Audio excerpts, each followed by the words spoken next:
Hello दोस्तों, मेरा नाम मुरली कुमार है और स्वागत है आप सभी का करियर विंग्स एकेडमी पर। तो आज हम लोग एनसीईआरटी हिस्ट्री 12th के सीरीज के लेक्चर नंबर 8 पर पहुंच चुके हैं। पिछले लेक्चर में हम लोग चैप्टर नंबर 2 पर चर्चा किए थे, राजा, किसान और नगर। और उसमें हम लोग जो उस समय 600 ईसा पूर्व से 600 ईस्वी तक के जितने राजनीतिक और आर्थिक परिवर्तन हुए उस पर हम लोग चर्चा किए कि शासक ने किस तरह अपनी नीतियां पर परिवर्तन की और आगे चल करके उसका जो जनता पर इम्पैक्ट पड़ा और जनता ने अपने आर्थिक स्रोत बढ़ाने के कैसे कैसे उपाय जो है खोजे। आज हम लोग तीसरे चैप्टर पर चर्चा करेंगे जिसका नाम है बंधुत्व, जाति और वर्ग। अब नाम से ही आपको पता चल गया होगा कि हम लोग समाज में जो बंधु, जाति, वर्ग इस तरह जो विभाजित थे समाज, उस पर आज हम लोग चर्चा करेंगे। अर्थात 600 ईसा पूर्व से लेकर 600 ईस्वी तक जितनी सामाजिक परिवर्तन हुई इस समय समाज में, हम लोग आज उस पर चर्चा करेंगे। तो इस काल के जितने शासक थे, जितने वंश जो महाजनपद काल में शुरू हुए, और इससे पहले हम लोग जो है वैदिक काल में थे। वैदिक काल में कोई शासन की इकाई जो है ग्राम ही होती थी। तो इस काल में जो समाज यहाँ तक पहुँचा, जो परिवार था जो यहाँ तक पहुँचा, पारिवारिक नियम कैसे कैसे बदले, इस पर हम लोग आज चर्चा करेंगे। तो हम लोग थोड़ा सा पहले बैकग्राउंड पर चर्चा कर लेते हैं कि इससे पहले हम लोग जो है हड़प्पा सभ्यता देख चुके हैं, और इससे पहले हम लोग थोड़े बहुत जो है पहले लेक्चर में ही चर्चा किए थे कि आदि मानव काल में जो है मानव कैसे रहते थे। तो उस समय का जो हमारा समाज था, अगर आज हम लोग समाज पर ही चर्चा करेंगे, तो अगर हम आदि मानव काल मतलब सिंधु घाटी सभ्यता से पहले की बात करें तो समाज में जो है आदमी में न ही विषमता थी। परिवार कुछ इस तरह होता था कि आज परिवार और समाज जो हम लोग देखते हैं, पूरे समाज अलग अलग जातियों में विभक्त है, धर्म में विभक्त है, इतनी जटिलता है समाज में कि विभिन्न सारे वर्ग रहते हैं। लेकिन उस समय क्या इतनी मतलब विभिन्नता थी? तो नहीं, उस समय में इतनी विभिन्नता नहीं थी। पूरे जितने जमीन होते थे सबका उस पर अधिकार होता था। समाज का पूरा जमीन पूरे समाज के हर व्यक्ति का होता था। जहाँ पर जो खेती कर लिया वो उसी का जमीन है, अगले साल कोई और खेती करेगा उस पर जमीन पर, तो कोई उसके लिए रोक टोक नहीं है। आदमी जो है सिंपल रहते थे, कपड़ा जो है सिंपल पहनते थे, जो जंगली उत्पाद होते थे। अर्थात हम लोग आदि मानव जो जंगल में, आज भी कई सारे फिल्में आप देखते होंगे, तो जंगल में जो आदमी रहता है वो पत्ते के कपड़े पहन करके रहते हैं, इस तरह दिखाया जाता है। और उस तरह हम लोग ऐसे ही रहते थे। समाज में कोई विशिष्टता नहीं थी, एकदम प्रकृति पर पूर्णतः निर्भर थे। लेकिन जैसे जैसे समाज विकास करता गया और आदमी की जरूरत, समाज के विकास के साथ साथ आदमी की जरूरत भी बढ़ती गई। जैसे अगर एक बात किया जाए कि आज हम लोग जो कपड़ा पहनते हैं, पहले जो कपड़ा जो अभी हम लोग आदि मानव पर चर्चा किए, उस समय कपड़ा जो बनता था वो तो पत्तों से बनता था और जो अपने पहनने के लिए खुद आदमी बना सकता था। लेकिन जब धीरे धीरे बाद में समाज में परिवर्तन आया तो कपड़ों को बनाने के लिए एक विशिष्ट कारगर की जरूरत पड़ती थी। उसके बगैर जो आज हम लोग जो पहनते हैं, या समाज विकसित होने के साथ साथ कपड़ा में जो परिवर्तन आया, उनको बनाने के लिए अब खुद व्यक्ति नहीं बना सकता है। समाज में एक ऐसा व्यक्ति है जो सिर्फ कपड़ा बनाएगा। इसी तरह पहले जो बर्तन उपयोग करता था वो आदमी अपनी जरूरत के लिए खुद बना लेता था। लेकिन फिर बर्तन में भी विशिष्टता आती गई। बर्तन भी चमकदार, पॉलिशदार, तरह तरह के बर्तन बनने लगे। मतलब हर एक काम जो पहले खुद व्यक्ति कर लिया करते थे, अब धीरे धीरे समाज में हर काम के लिए एक प्रॉपर व्यक्ति का जो है मांग होता गया, और धीरे धीरे समाज में हर काम को करने के लिए एक विशेष आदमी तैयार किया गया। इस तरह समाज में हम लोग देखते हैं कि नए नए काम के आधार पर नए नए व्यक्ति बनता है। और आगे चल करके हम लोग देखेंगे कि आगे चल करके यही जो काम है वो जाति और वर्ण का आधार बनता है। तो समाज में हम लोग देखें कि विकास के साथ साथ कैसे समाज परिवर्तन हुआ और समाज में जाति का उदय कैसे हुआ। क्योंकि हम लोग आज जाति पर ही चर्चा करेंगे, बंधुत्व पर चर्चा करेंगे, वर्ग पर चर्चा करेंगे। तो विकास कैसे हुआ जाति का, ये हम लोग समझे कि पहले जो काम, हर काम जो व्यक्ति खुद कर सकता था, कपड़े बनाना हो, चाहे अनाज रखने के लिए बर्तन रखना हो, खाना बनाने के लिए बर्तन का जो उपयोग होता था, आदमी अपनी जरूरत के लिए अपना काम खुद कर लेता था। लेकिन बाद में जो है इसी जरूरत को पूरा करने के लिए जो विशिष्टता बढ़ती गई, तरह तरह की विविधता आती गई, सामान सुंदर होते गए, कारीगर मतलब उसमें उतने ही मतलब दक्ष कारीगर की जरूरत पड़ती गई, तो धीरे धीरे समाज में इसी तरह तरह तरह के व्यक्ति काम करने के लिए तरह तरह के व्यक्ति हुए, और उसी तरह काम के आधार पर ही जाति का बंटवारा हो गया। जो बर्तन बनाने वाले थे उसको कुम्हार कह दिया गया, जो सोना का काम करने वाला था सुनार हो गया, जो लोहा का काम करने वाला था लोहार हो गया। इस तरह समाज में जाति की जो है बढ़ता गया। तो हम लोग आज शुरू करेंगे पहले परिवार से। परिवार तो सिंपल हम सब जानते हैं कि परिवार में मतलब माता पिता, मतलब माता पिता, पति पत्नी और भाई बहन जो होते हैं, जब तक बहनों की शादी न हुई हो तब तक वो अपने परिवार का हिस्सा है, जब उनकी शादी हो जाती है तो फिर वो वहाँ का परिवार का हिस्सा बन जाता है। तो यही हम वही चीज़ हम लोगों को पढ़ना है कि समाज में कब जो है विवाह मतलब कन्या को जो भेजने की प्रथा है, इस चैप्टर में हम लोग उस पर भी चर्चा करेंगे कि कन्या को भेजने की प्रथा कब से शुरू हो गई, मतलब इसी बात पर। तो परिवार हम लोग समझ गए कि परिवार में कौन सा, अब परिवार जिसका अंग होता है उसको हम एक अगर इस तरह से समझा जाए तो सबसे छोटा, समाज में सबसे छोटा इकाई परिवार। अगर परिवार को थोड़ा और मतलब परिधि बड़ा किया जाए तो परिवार के बाद जो है हम लोग जो संबंधित होते हैं उसको कहते हैं संबंधी। जैसे हमारा ये जो परिवार है इसके बाद हमारा जो है मामा हो गया, चाचा हो गया, फूफा हो गया। इस तरह समाज में जो है अनेक तरह की जो है विविध मतलब संबंधी बढ़ते जाते हैं। फूफा, मौसा, चाचा, मामा, ये सब जो है संबंधी में गिने जाते हैं। फिर संबंधी, और इसी संबंधी को एक तरह से अगर देखा जाए तो हम लोग जाति यहीं से शुरुआत कर सकते हैं, या फिर आगे चल करके इसको और एक टर्म में बांट लेंगे ये जाति, लेकिन संबंधी भी जाति समूह के अंतर्गत आ जाएगा। अगर संबंधी को एक टेक्निकल टर्म में अगर देखा जाए तो जाति को मतलब संबंधी को ही हम लोग जाति समूह कह सकते हैं। तो यहाँ से हम लोग का शुरुआत होता है परिवार और संबंधी फिर जाति समूह। तो परिवार जो बनना शुरू हुआ, हम लोग पहले परिवार सिंपल होते थे, लेकिन अब जो है धीरे धीरे समाज में जटिलता आती गई, संबंधी परिवार इस तरह से रिश्ते बनने लगे। अब थोड़ा सा परिवार जब हम लोग समझ गए तो इस बात पर देखिए गोत्र पर थोड़ा सा समझ लीजिए गोत्र क्या होता है, इसके बाद हम लोग आगे बढ़ेंगे। गोत्र देखिए, प्रत्येक गोत्र एक ऋषि के नाम पर होता था, एक ऋषि के नाम पर होता है।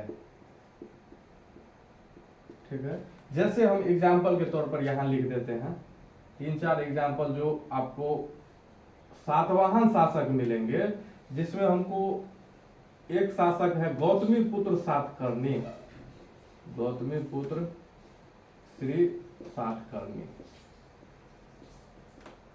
ये हुआ एक शासक। अगर दूसरा शासक की बात किया जाए तो वशिष्ठी पुत्र पुल्लुवामी, वशिष्ठी पुत्र पुल्लुवामी। तीसरी शासक मधीरी पुत्र सक्सेन। चौथा है हरिति पुत्र चतुर्पन सातकर्णी।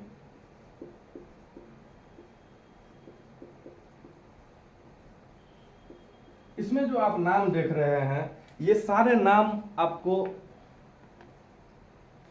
मधारी पुत्र, मधारी पुत्र सक्सेन। तो ये जो आपको शुरुआत में नाम दिख रहे हैं ये गोत्र है। गौतम ऋषि जो है वो गौतम ऋषि के नाम पर पड़ा गौतमी गोत्र, वशिष्ठ मुनि के नाम पर पड़ा है वशिष्ठी गोत्र, मधारी पुत्र। आगे हम लोग समझेंगे कि पुत्र श्री सातकर्णी इस पूरा नाम सातवाहन का भी हम लोग आगे चर्चा करेंगे, लेकिन यहाँ जो आप शुरुआत में देख रहे हैं गौतमी, वशिष्ठी, मधारी और हरिति, ये सारे ऋषि के नाम है और ये इन गोत्र से हैं, इसलिए इनको जो है इनका नाम ये पड़ा है। तो गोत्र जितने भी थे वो किसी न किसी ऋषि के नाम पर होते थे, और इस संबंधित गोत्र का व्यक्ति, संबंधित गोत्र का व्यक्ति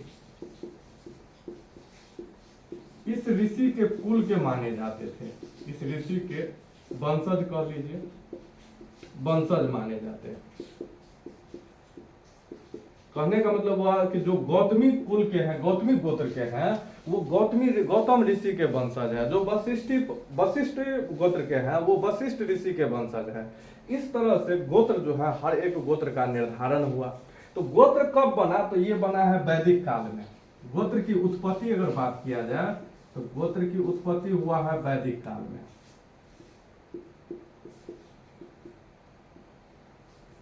ठीक है। अब इस समय में जैसे हम लोग देखेंगे कि अभी भी यहाँ देख लीजिए कि आपको जितने नाम यहाँ पर मिलेंगे सारे पुरुष के नाम हैं। पुरुष कहने का मतलब हुआ कि राजा के पुत्र, आपको जितने शासक मिलेंगे प्राचीन काल से लेकर आज तक, उसमें सारे शासक के नाम मतलब सारे लगभग में सारे नाम आपको पुरुष के ही मिलेंगे। औरतों के नाम बहुत कम मिलेंगे, प्राचीन काल में तो बिल्कुल ही कम मिलेंगे, जिसमें बिल्कुल ना के बराबर मिलते हैं। मतलब पूरे इतिहास में अगर यहाँ एक गुप्त शासक है जिनके पुत्र का नाम है, पुत्री का एक गुप्त शासक में चंद प्रभावती गुप्त, जो चंद्रगुप्त द्वितीय की पुत्री थी प्रभावती गुप्त, ये एक शासक के रूप में दिखाई देती है गुप्त शासक में। लेकिन इनका देखिए दिक्कत ये था कि इनका विवाह जो है गुप्त वंश के शासक जो चंद्रगुप्त द्वितीय थे, उन्होंने, इसकी पुत्री का नाम था प्रभावती गुप्त। इसने अपनी पुत्री का विवाह वाकाटक वंश में जो गुजरात में उस समय थे, मतलब मध्य भारत में, उससे अपनी पुत्री का विवाह किया। लेकिन जिससे उसकी शादी हुई वो अकस्मात मृत्यु में उनकी मृत्यु हो गई, जिस वजह से अब उनके पास कोई विकल्प नहीं था। इसलिए इन्होंने खुद जो है शासन को अपने हाथ में ले लिया, अर्थात महाराज जो है खुद अपने बन गए, शासक बन गए। तो इतने मतलब पूरे प्राचीन काल में लगभग आपको यही एक नाम मिलेगा। और छोटे छोटे नाम है जो चर्चा, मतलब उसका नाम नगण्य मात्र पर है। एक बड़े शासक के रूप में हम इसको देख सकते हैं। मतलब कोई भी लड़की या महिला शासक के रूप में हमें नहीं नजर आता है। इसका क्या कारण है? उसका कारण है पितृसत्तात्मक सोच, पितृसत्तात्मक व्यवस्था। पहले जो चैप्टर है हड़प्पा सभ्यता, इस चैप्टर में हम लोग चर्चा किए कि उस काल में शायद मातृसत्तात्मक व्यवस्था थी, लेकिन उसके बाद जैसे ही वैदिक काल आता है वहां से पितृसत्तात्मक व्यवस्था शुरुआत हो जाती है। पितृसत्तात्मक कहने का मतलब हुआ कि मतलब पिता के पक्ष से जो सत्ता का कौन उत्तराधिकारी होगा तो पुत्र होगा, फिर उसके बाद कौन उत्तराधिकारी होगा तो उसका बेटा, मतलब पुत्र का पौत्र होगा, मतलब पोता, पोता का फिर परपोता होगा। तो इस तरह से समाज में मतलब वंशानुगत जो प्रणाली है वो पुत्र पर आधारित, मतलब पुत्र बेटों पर आधारित होती है। ऐसे समाज को हम लोग पितृसत्तात्मक समाज कहते हैं। तो ये जो है वैदिक काल में आरंभ हुआ पितृसत्तात्मक व्यवस्था। तो इसी पितृसत्तात्मक व्यवस्था के कारण जो है महिलाओं की जो स्थिति है अब ये हो गई कि महिलाओं को अब बड़े सावधानी पूर्वक व्यवहार में रखा जाता था और एक समय आने पर उसकी शादी कर दी जाती थी। और धीरे धीरे ये प्रथा, मतलब महिलाओं को घर में रखना और उसको व्यवस्थित रूप से मतलब पालन पोषण करना, और धीरे धीरे उसका जब सही उम्र आ जाए तो उसकी शादी कर देना, ये प्रथा धीरे धीरे वैदिक काल से चलना शुरू हो गया। तो अब हम लोग थोड़ा सा मतलब विचार करते हैं वैवाहिक संबंध के ऊपर कि इस काल के वैवाहिक संबंध कैसे थे। एक मिनट थोड़ा रुकिएगा।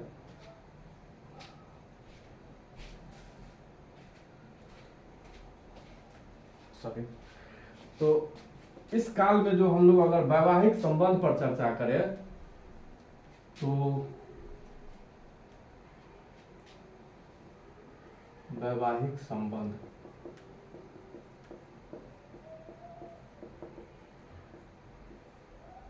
तो वैदिक काल में एक प्रकार के मतलब विवाह की प्रणाली जो है ब्राह्मणों द्वारा कहा गया कि मान्य किया गया, जिसको कहा गया बहिर्विवाह। बहिर्विवाह प्रणाली मतलब अपने गोत्र से बाहर शादी कर देना। बहिर्विवाह का मतलब ये हुआ अपने गोत्र से बाहर शादी कर देना। अभी हम लोग वैदिक काल में ही चल रहे हैं, अभी हम लोग यहाँ नहीं पहुंचे हैं, मतलब महाजनपद काल पर नहीं पहुंचे हैं। अब देखिए समाज कैसे कैसे परिवर्तित होते जाएगा, मतलब जाति धर्म का कैसे जाति और जो वर्ग है इसका कैसे मतलब फर्क आते जाते आएगा धीरे धीरे। तो इस समय में बहिर्विवाह प्रणाली थी। और दूसरा एक देखिए, ये ब्राह्मणों के द्वारा मान्य थी, ये मान्य थी। बाद बाकी जो है वो मान्य नहीं थी, लेकिन फिर भी प्रचलित थी, क्योंकि हर जगह तो ऐसा देखिए, आज क्या है कि संचार व्यवस्था हर जगह है, मतलब पूरे शासन तंत्र है, सैनिक है, मतलब अगर शासक को कोई बात कहना हो, दिल्ली से अगर कोई आदेश आ जाएगा तो पूरे देश में, अगर दिल्ली तो छोड़िए, अगर पूरा विश्व पर किसी का कब्जा होता आज के समय में, और अगर वो चाहता कि हम अपने आदेश को पूरा दुनिया में मनवा ले, तो आज इतनी साधन उपलब्ध है कि मनवाया जा सकता है। लेकिन उस समय में ब्राह्मणों की ये व्यवस्था हर जगह समान रूप से लागू नहीं होती थी, कई लोग इससे स्वतंत्र होते थे, जिस पर आगे हम लोग और डिटेल में चर्चा करेंगे। तो एक दो प्रणाली और थी जिसमें हम लोग अंतर्विवाह भी देख सकते हैं, अंतर्विवाह प्रणाली। अब इसमें क्या हुआ कि गोत्र के भीतर भी शादी कर लिया जाता था,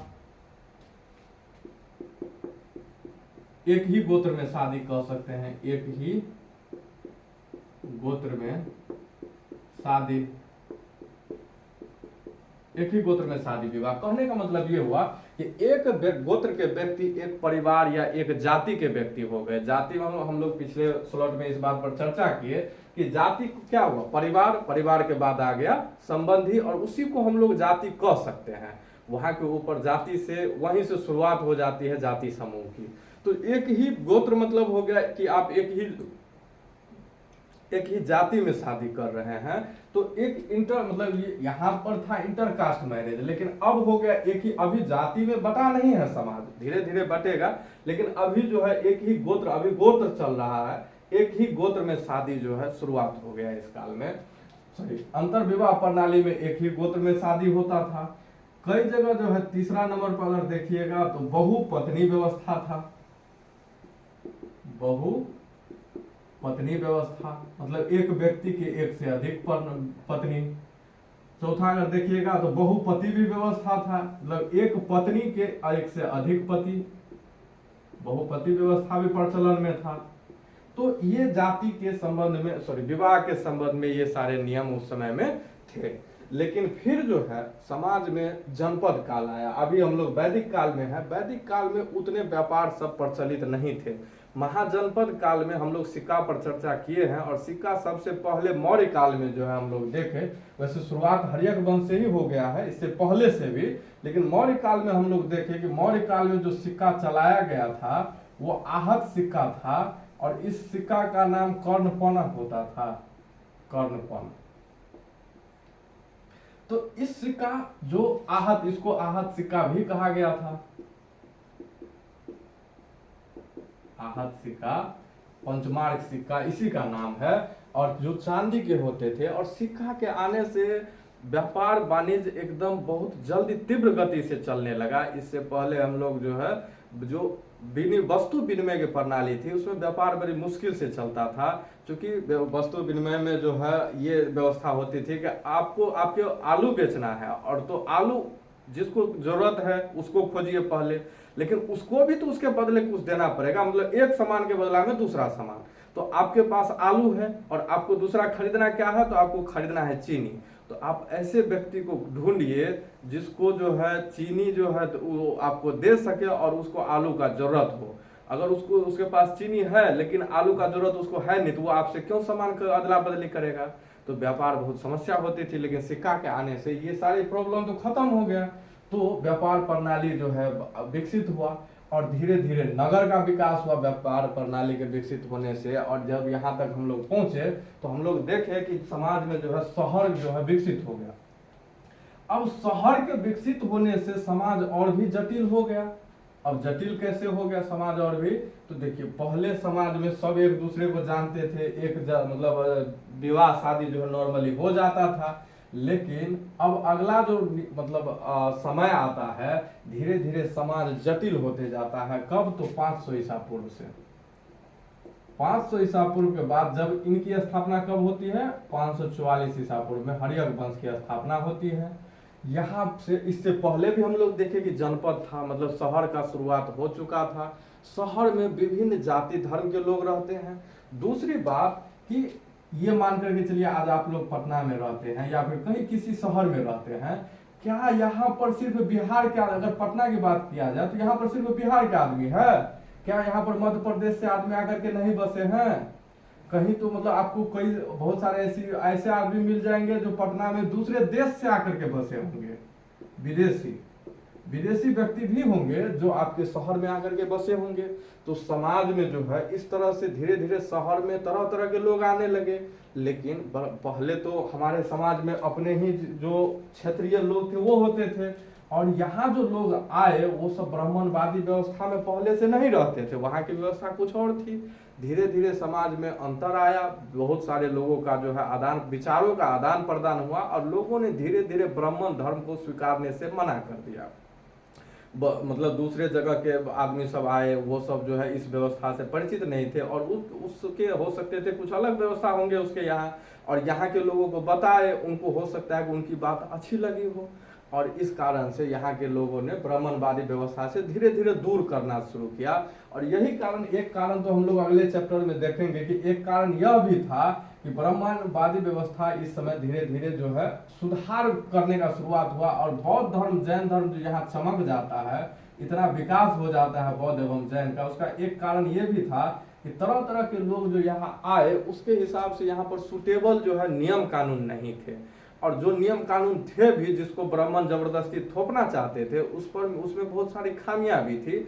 उस खामियों पर हम लोग अगले चैप्टर में चर्चा करेंगे। फिलहाल 500 ईसा पूर्व के बाद ब्राह्मणों ने अपने नियम कानून चेंज करने शुरू किए।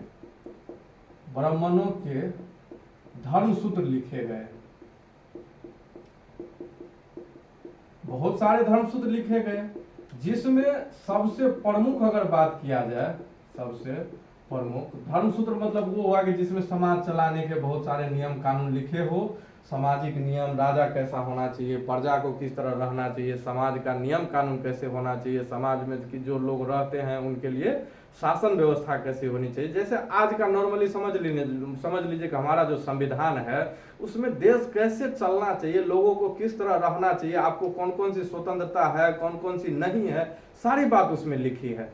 कि आप जो है रोड पर चल रहे हैं तो ऐसा नहीं, आपको चलने का अधिकार सरकार देता है, तो ऐसा नहीं है कि आप किसी घर में घुस करके चलिए, आप रोड पर ही चल सकते हैं। तो अधिकार जितने दिए गए हैं और जितने मना किए गए वो सारी बातें लिखी गई है लगभग। तो ये जो आज का संविधान है, उस समय में जो संविधान लिखे गए उसको धर्मसूत्र नाम दिया गया, और उन सब में जो सबसे प्रमुख धर्मसूत्र है वो उसका नाम है मनुस्मृति। अब ये जो मनुस्मृति लिखा गया, इसमें अब विवाह संबंधी कुछ और भी नियम है। तो इनमें 8 प्रकार के विवाहों को मान्यता दी गई। अब मनुस्मृति में समाज पर आगे हम लोग धीरे धीरे देखिए, अभी विवाह पर चर्चा कर रहे हैं, धीरे धीरे बाद में हम लोग वर्ण व्यवस्था पर चर्चा करेंगे, फिर आगे जो है जितनी बातें हैं सब पर चर्चा करेंगे। अभी फिलहाल विवाह की सारी मैटर निपटा लेते हैं कि विवाह में कैसे कैसे परिवर्तन आया। पहले हम लोग ये देखें कि वैदिक काल में अपने गोत्र से बाहर विवाह करने की प्रणाली थी, मतलब जाति से दूसरे, एक जाति से दूसरे जाति में। लेकिन समाज में जैसे जैसे परिवर्तन आया तो फिर धर्मसूत्र लिखे गए, और जिसमें सबसे मनुस्मृति सबसे प्रसिद्ध है। इसमें आपको 8 प्रकार के विवाह की अनुमति दिया गया है, जिसमें पहला अगर बात किया जाए तो पहला विवाह है ब्रह्म विवाह। दूसरा विवाह की अगर बात किया जाए तो देव विवाह। तीसरा विवाह है अर्षा विवाह। चौथा विवाह है प्रजापत्य विवाह।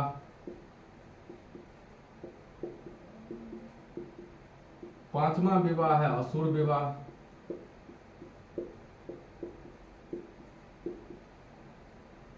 छठा विवाह है गंधर्व विवाह।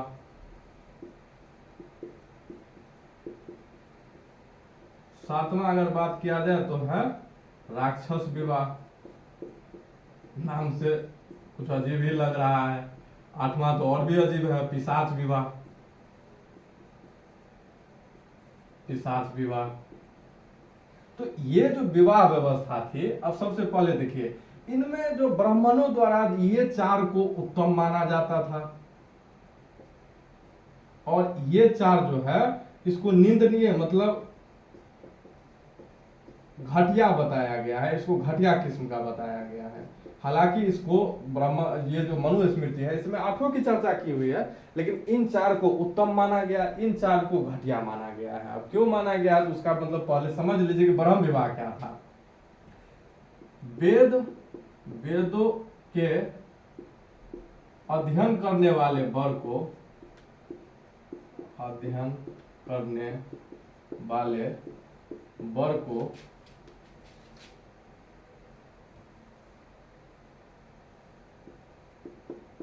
आमंत्रित कर आभूषणों से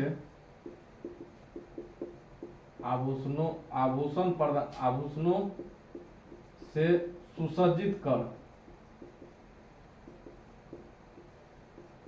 कन्यादान करना। कन्यादान कैसे शुरुआत हुआ तो हम लोग देखें कि समाज में जब पितृसत्तात्मक सोच शुरुआत हुई तो महिलाओं को एक विशिष्ट तरीके से मतलब पालन किया जाता था और एक निश्चित समय पर जो है उसकी शादी विवाह कर दी जाती थी। और ये धीरे धीरे समाज का उत्तरदायित्व बन गया, ये धीरे धीरे समाज का सोच बन गया कि महिलाओं को समय पर विवाह कर देना ही मतलब पिता का धर्म होता है। और इस तरह जो है धीरे धीरे कन्या के दान करने की प्रथा शुरू हुई, जिसको पिता के रूप में कन्यादान के रूप में जाना गया।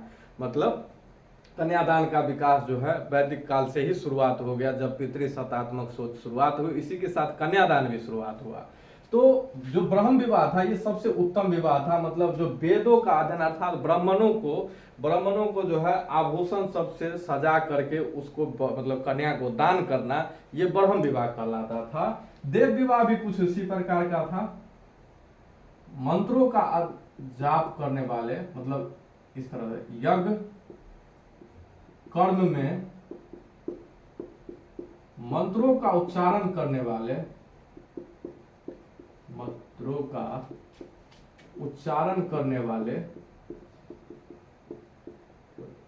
वर को आभूषणों से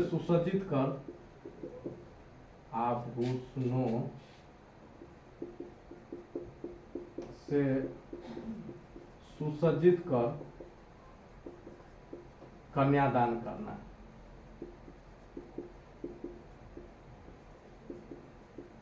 ये भी कुछ मतलब ये वेद का अध्ययन करने वाले और ये मंत्र का उच्चारण करने वाले वर, ये दोनों उत्तम का क्वालिटी के विवाह थे। अगर अर्षा विवाह की बात किया जाए तो इसमें वर को गाय बैल देकर कन्यादान करना। इसमें आभूषण नहीं दिया जाता था, बस गाय बैल देकर के कन्यादान किया जाता था। और इस तरह के विवाह को अर्षा विवाह कहा जाता था। प्रजापत्य विवाह में कोई भी चीज नहीं दिया जाता था, आशीर्वाद देकर के वर वधू को आशीर्वाद देकर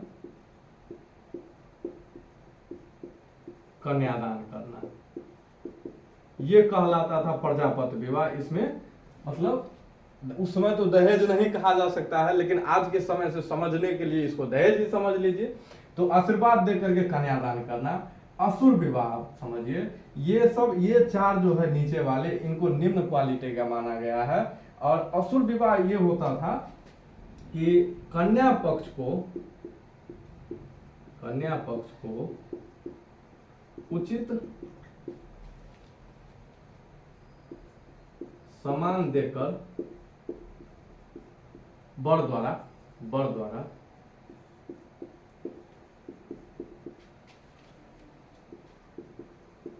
उचित समान देकर, जितने से मान जाए उचित समान देकर विवाह करना। मतलब यहाँ तक तो पहले कन्या पक्ष से पहले मतलब मिलता था दहेज, अब जो है इस विवाह में वर पक्ष से मतलब दहेज मिलता है। इसको कहा गया असुर विवाह। अब आता है गंधर्व विवाह। गंधर्व विवाह वैसा विवाह है जिसमें महिला और पुरुष की आपसी सहमति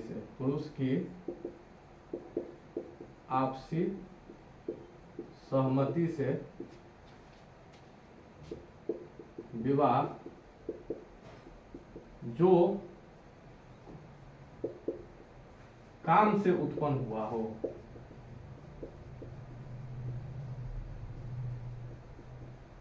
काम मतलब जो फिजिकल कांटेक्ट होता है उससे उत्पन्न हुआ हो, इस तरह के विवाह को गंधर्व विवाह, आज के समय का लव मैरिज कह लीजिए, ये एक तरह का लव मैरिज है जो उस समय में चलता था।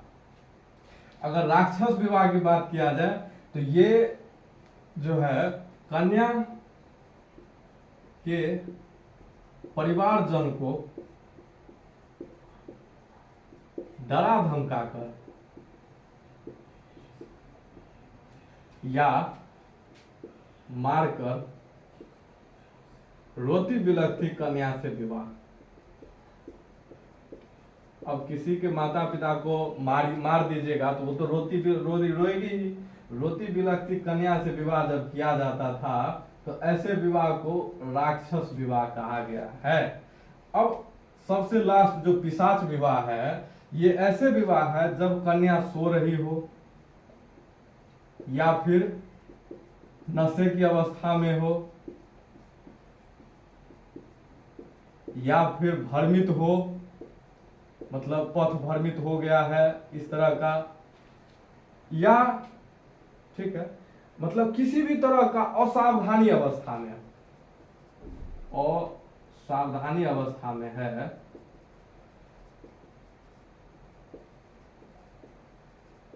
इस तरह अवसानी अवस्था में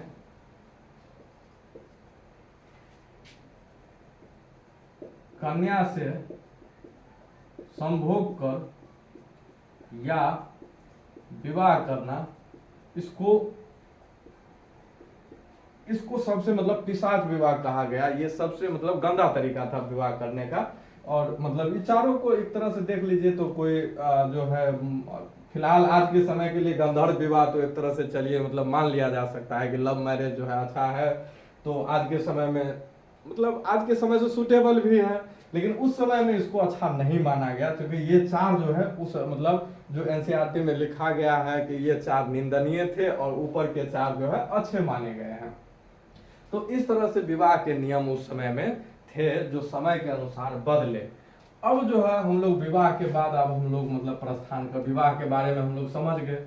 अब थोड़ा सा स्त्री के गोत्र पर चर्चा कर लेते हैं कि क्या स्त्री के गोत्र किस तरह से मतलब होते थे। क्योंकि हम लोग समाज किस तरह के समाज में है अभी, तो पितृसत्तात्मक समाज में, जहाँ समाज के हर व्यक्ति पिता के मतलब तरह से मतलब पिता इम्पोर्टेंट है, महिला का उतना इम्पोर्टेंस है नहीं। तो कन्या का अगर हम बात किया जाए कि कन्या के गोत्र का, तो पहले तो जब तक शादी नहीं हुआ है वो उनका गोत्र जो है पिता का गोत्र है, शादी से पहले पिता का गोत्र है। लेकिन शादी के बाद किसका हो जाएगा, शादी के बाद पति का जो गोत्र है यही गोत्र जो है आपको कन्या का गोत्र हो जाएगा। लेकिन ये जैसे इनके अपवाद भी दिखाई देते हैं, जैसे आप इनको सातवाहन वंश में देख लीजिए, तो हम अभी तक इसलिए ये नाम रखे थे क्योंकि ये जो सातवाहन वंश थे इसमें आपको इनकी माता के जो गोत्र थे इन्हीं से इनका नाम पड़ा है। ये गौतमी पुत्र जो कहा गया है, ये गौतमी पुत्र इनकी माता का गोत्र है और इनकी माता ने अपने गोत्र को बदला नहीं। ये जो है इनकी माता के पिता का गोत्र, हालांकि शादी के बाद उसका गोत्र बदल जाना चाहिए था, पिता का गोत्र तो नहीं, शादी के बाद जब शादी हो गया तो पति का गोत्र होना चाहिए। लेकिन इस वंश में ऐसा देखा गया कि जो भी महिलाएं शादी करके आई वो जो है अपने गोत्र को बदली नहीं, मतलब पिता के गोत्र से ही चलती रही। तो इस तरह हम लोग देखते हैं कि इनका जो है दूसरा बात आप देख लीजिए कि ये अपने नाम के साथ अपनी माँ का गोत्र लगाया हुआ है। मतलब ये था कि क्वेश्चन भी आपसे पूछता है कि ये जो सातवाहन वंश है, सातवाहन वंश किस तरह के मतलब यहाँ पर जो भावना में इसकी जो है ये मातृसत्तात्मक थे, मातृसत्तात्मक थे। लेकिन देखिए भावना में थे, किसी भी माता को शासन का अधिकार नहीं मिला, सिर्फ भावना में मातृसत्तात्मक है। मतलब माता को सर्वोच्च माना गया है, हर शासक का नाम से पहले अपनी माता का गोत्र लगाना, ये माता को प्रधानता देना है। मातृसत्तात्मक कह सकते हैं कि मातृसत्तात्मक सोच थी, लेकिन किसी भी माता को शासक नहीं बनाया गया है। तो खैर, लेकिन क्वेश्चन पूछता है आपको ऑब्जेक्टिव फॉर्म में कि सातवाहन जो कि किस तरह के समाज थे उस समय में, मतलब किस तरह की सत्ता थी, तो मातृसत्तात्मक सत्ता थी। आप उत्तर ये दे दीजिएगा, लेकिन इतने डिटेल पर हम लोगों को जाने की जरूरत है नहीं। तो एक अब बात तो ये हुआ कि ये लोग एक ब्राह्मण का जो ये नियम था इनको उल्लंघन किया। दूसरी बात, ये जो उल्लंघन करता है कि ये ब्राह्मणों में मतलब जो वैदिक काल में थे और जो ब्राह्मण थे उनके लिए क्या नियम थे कि बहिर्विवाह करेगा, बहिर्विवाह सबसे मान्य विवाह होता था। लेकिन बहुत सारे जो सातवाहन शासक थे वो अंतर विवाह भी करते हैं। अंतर विवाह मतलब एक ही गोत्र में विवाह। आज के अगर देखिए सातवाहन का स्थिति कहां पर है, तो अगर ये भारत है, ये गुजरात वाला क्षेत्र है, तो यहाँ जो ई वाला क्षेत्र है गुजरात और दक्कन, गुजरात और दक्कन जो महाराष्ट्र वाला क्षेत्र है, तो इस क्षेत्र पर सातवाहन का अधिकार था। आज भी अगर आप दक्षिण भारत में जाइएगा तो अंतर विवाह मतलब जाति का मतलब तो हम लोग समझ चुके हैं कि अंतर विवाह मतलब अपने ही जाति में शादी करना, और अपने ही जाति का मतलब हुआ कि परिवार तक भी उसमें सम्मिलित हो गया कि अपने परिवार से भी शादी करना। तो ये मतलब परिवार का मतलब संबंधी मतलब पिता ममेरा फुफेरा जो भाई बहन है उसमें शादी हो सकता है। आप जो आप दक्षिण भारत जाइएगा तो वहां मतलब आपको इस तरह की व्यवस्था हिंदू में भी दिखाई देगी कि ममेरा फुफेरा भाई बहन में शादी होता है। तो दक्षिण भारत में अंतर जातीय विवाह अंतर विवाह की जो पद्धति है वो आज भी प्रचलित है। तो आज जो है हम लोग सातवाहन के बारे में देख लिए। अब आगे आते हैं तो हम लोग देखते हैं वर्ण व्यवस्था के बारे में। सातवाहन का एक बार और फिर चर्चा आएगा वर्ण व्यवस्था को लेकर के, क्योंकि ये एक बार और फिर नियमों का उल्लंघन करेगा। अब हम लोग आते हैं वर्ण व्यवस्था पर। जाति व्यवस्था हम लोग देख लिए कि समाज किस तरह बंधा होता था, विवाह शादी किस तरह होती थी। अब हम लोग देखते हैं वर्ण व्यवस्था। तो समाज में 4 तरह के वर्ण व्यवस्था थे। पहला था ब्राह्मण, दूसरा क्षत्रिय, तीसरा था वैश्य, और चौथा होता था शूद्र। देखिए सबसे पहले अगर आपको वर्ण व्यवस्था का लिखित साक्ष्य अगर पूछा जाए, और अगर आपसे पूछे कि वर्ण व्यवस्था का सबसे पहला साक्ष्य कहाँ मिलता है, लिखित साक्ष्य, तो आपको ऋग्वेद में साक्ष्य ये आपको मिलेगा। ऋग्वेद के 10वें मंडल में,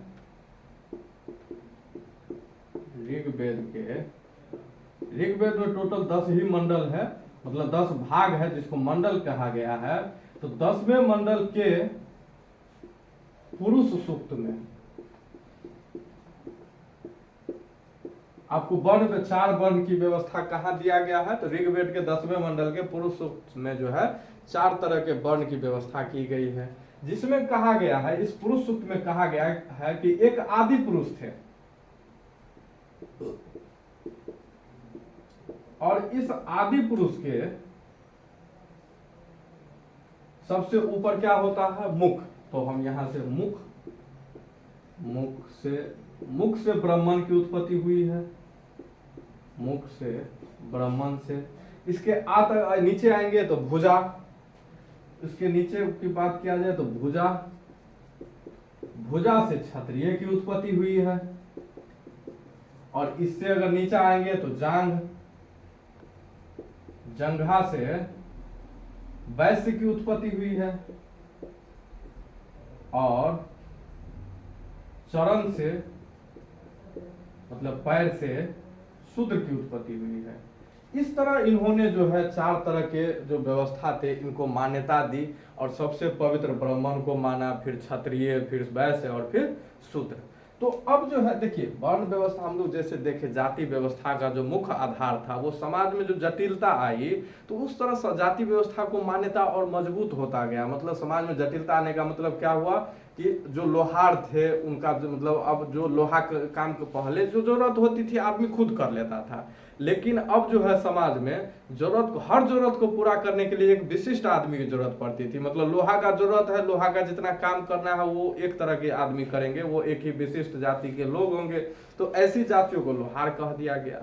अब कपड़ा का जो काम करेगा उसको शिल्पकार कह दिया गया, जो सोना का काम करेगा उसको सोनार कह दिया गया, मिट्टी का जो काम करेगा वो कुम्हार कहलाएगा। इस तरह जो है हर समाज में हर जाति का जो है मतलब विभक्त कर दिया गया। लेकिन वर्ण व्यवस्था का जो आधार था ये भी काम ही था, और समाज में जो है वर्ण व्यवस्था इसलिए भी रखा गया कि उस समय में ताकि समाज जो है नियमित रूप से चल सके। और ब्राह्मण खुद को अपना वर्चस्व भी स्थापित करना चाहते थे। इस मतलब जो समाज में अपना वर्चस्व बनाए रखने के लिए इन्होंने इस तरह के मतलब समाज में रचना किया। तो ब्राह्मण का सबसे पहले बात किया जाए तो इसका काम क्या था, तो इसका काम था वेद पढ़ना, यज्ञ करवाना। ये काम ब्राह्मणों को, दान दक्षिणा लेना, ये काम ब्राह्मणों के थे। क्षत्रिय के काम देखा जाए तो शासन करना, लोगों की रक्षा करना। इसके बाद जो है यज्ञ करवाना, वेद पढ़ना और दान दक्षिणा देना, ये काम इसके होते थे। वैश्य के जो काम अगर देखिएगा तो ये जो 3 काम है, ये तीनों काम ये भी कर सकते थे। मतलब यज्ञ करवाना, वेद पढ़ना, ये भी वेद पढ़ सकते थे। दान दक्षिणा ये भी दे सकता है, दान दक्षिणा देना। इसके बाद अगला काम अगर देखिएगा तो इसका काम कृषि, पशुपालन और साथ में व्यापार भी इसी को करना, इसी के ऊपर दायित्व था। और शूद्र का काम था ऊपर के 3 वर्णों की सेवा करना, ऊपर के 3 वर्णों की सेवा करना। ठीक है। अब एक बात और यहाँ समझ लीजिए कि यहाँ पर अगर वैदिक काल से थोड़ा बाद भी अगर बात किया जाए तो सबसे प्रमुख जो भाषा थी, उसको प्रमुख भाषा इस काल की थी संस्कृत। प्रमुख भाषा थी संस्कृत। और जो संस्कृत नहीं जानता था, जो संस्कृत नहीं जानता था,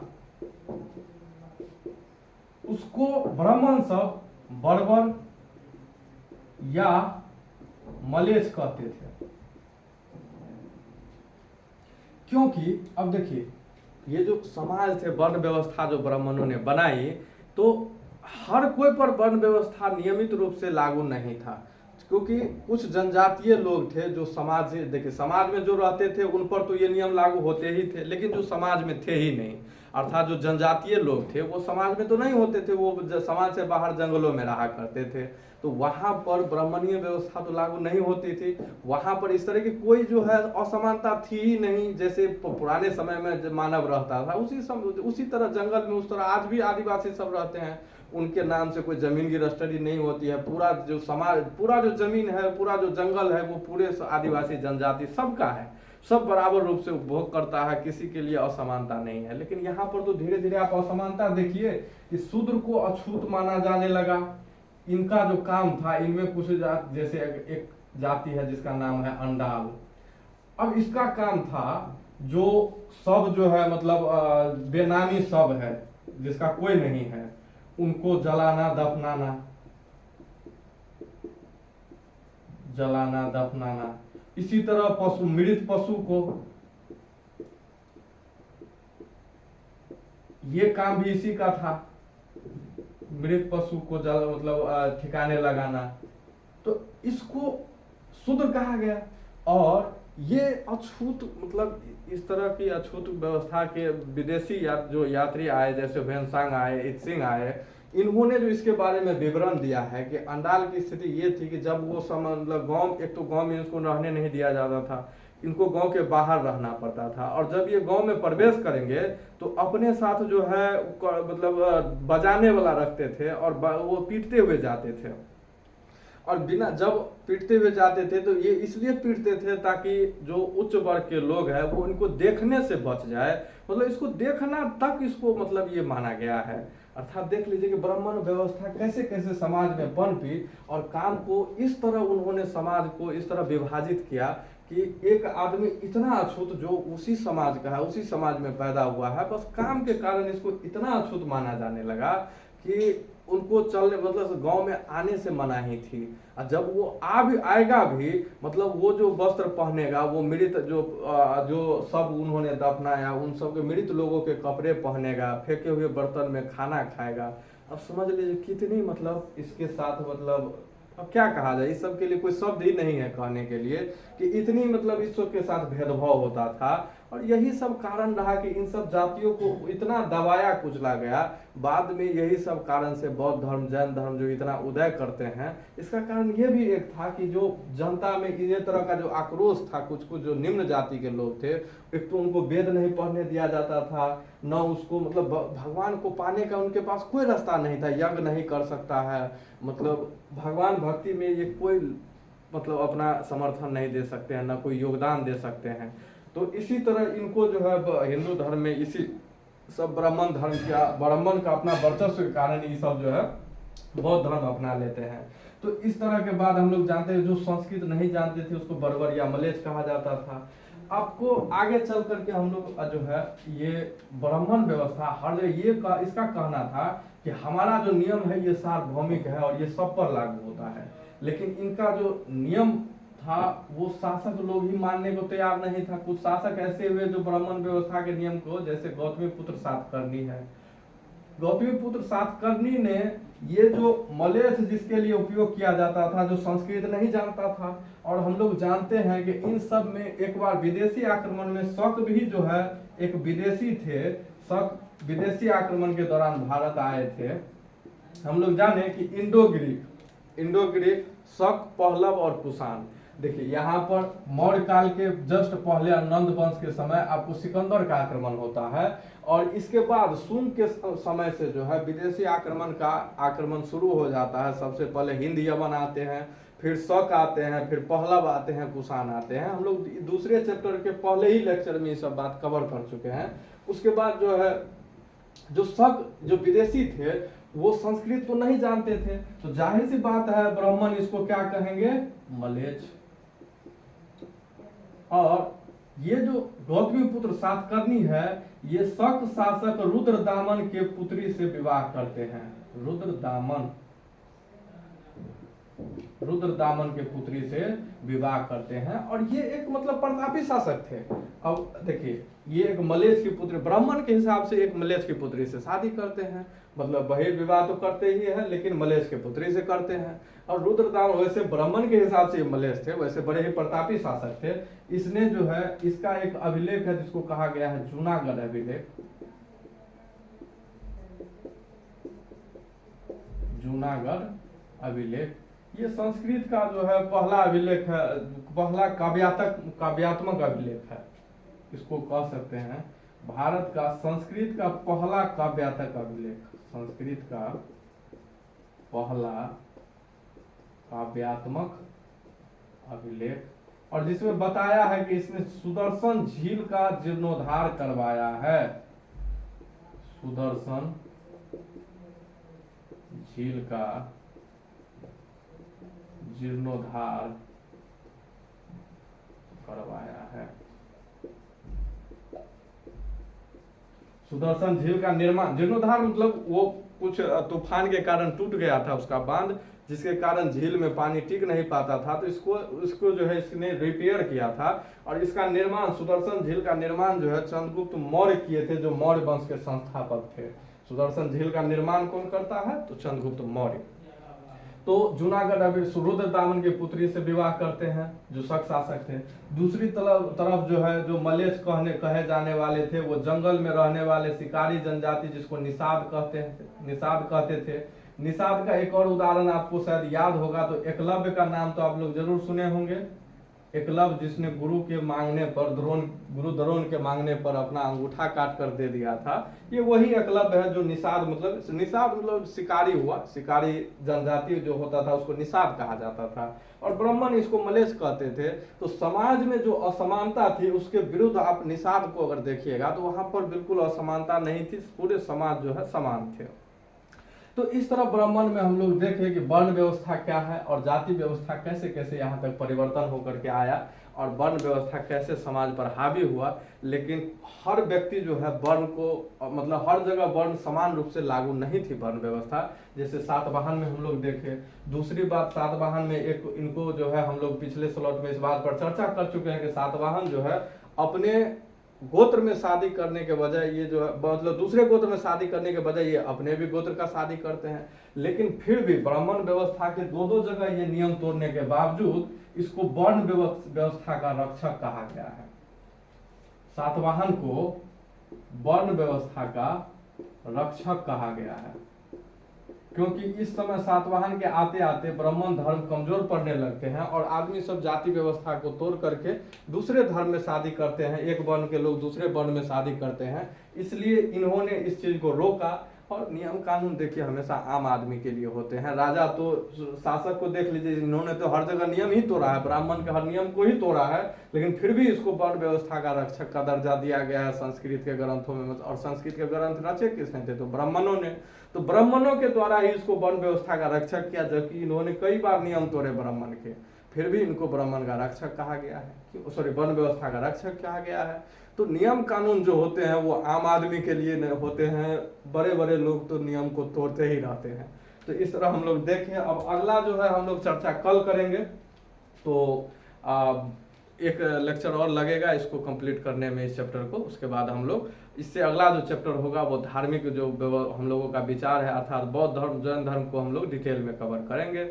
तो चलिए ठीक है, आशा करते हैं आप लोग को ये पसंद आता होगा सीरीज एनसीईआरटी का। हम लोग देखिए पर्पस यही है कि आप एनसीईआरटी हम लोग पूरा सीरीज एनसीईआरटी को ही फोकस किए हैं, मुख्य फोकस, और आपको एनसीईआरटी में जितनी कहानी डिटेल में दी गई है और हर एक बात को हम लोग फोकस करते हैं और हर एक बात को डिटेल में बताते हैं, ताकि आपको एक तो ऑब्जेक्टिव क्वेश्चन बने ही, साथ में सब्जेक्टिव क्वेश्चन तो और भी अच्छे से बने। ऑब्जेक्टिव सब्जेक्टिव दोनों में किसी भी प्रकार की समस्या ना रहे, इस हिसाब से आप लोगों को हम लोग एनसीईआरटी को डिटेल में कवर करवाते हैं, ताकि अगर मान करके चलिए आपको कोई भी मतलब अगर किसी भी टॉपिक अगर जाति व्यवस्था पर आपको एक मतलब लिखने के लिए दे दे, तो फिर भी आपके पास बहुत सारा कंटेंट होगा लिखने के लिए कि वर्ण किसको कहते हैं, जाति किसको कहते हैं, विवाह के कौन कौन से नियम थे, ये सारी व्यवस्था आपको लिखने के लिए बहुत सारे कंटेंट होंगे आपके पास। और 12वीं के लिए तो हम लोग ये भी कहे हैं कि आपको सब्जेक्टिव का भी वीडियो दिया जाएगा कि आपको कैसे लिखना है हर एक उत्तर को। हर चैप्टर के जितने भी क्वेश्चन पूछे गए हैं और जितने संभावित क्वेश्चन होंगे उसका आपको एक जो है ऑब्जेक्टिव वीडियो भी हम लोग उपलब्ध कराएंगे, सब्जेक्टिव वीडियो। साथ ही एनसीईआरटी आप देख ही रहे हैं कि हर एग्जाम में कितना इंपॉर्टेंट हो गया है, एक एक बात बड़ी डिटेल में पूछने लगा है एग्जाम में एनसीईआरटी से। तो आप जो भी जनरल कंपटीशन या किसी बीपीएससी का तैयारी कर रहे हैं, जिनके लिए एनसीईआरटी अब हर एग्जाम के लिए इंपॉर्टेंट है, सिर्फ आप किसी भी एग्जाम के लिए देख करके आइए तो आपको एनसीईआरटी से क्वेश्चन मिल ही जाएगा डिटेल में, तो उनके लिए भी यह वीडियो लाभदायक ही रहेगी। क्योंकि हम लोग एनसीईआरटी ही कवर कर रहे हैं, एक एक लाइन एनसीईआरटी का कुछ भी हम लोग छोड़ नहीं रहे, इसलिए थोड़ा सा हम लोग डीपली चल जाते हैं। क्योंकि हर कहानी का हर एक लाइन हम लोग कवर करते हैं, इसलिए थोड़ा सा डीपली तो जाना ही पड़ता है, ताकि आपको कुछ भी छूटे ना एनसीईआरटी का। तो ठीक है, आप लोगों को शायद पसंद आता होगा। तो चलिए ठीक है, मिलते हैं नेक्स्ट वीडियो में।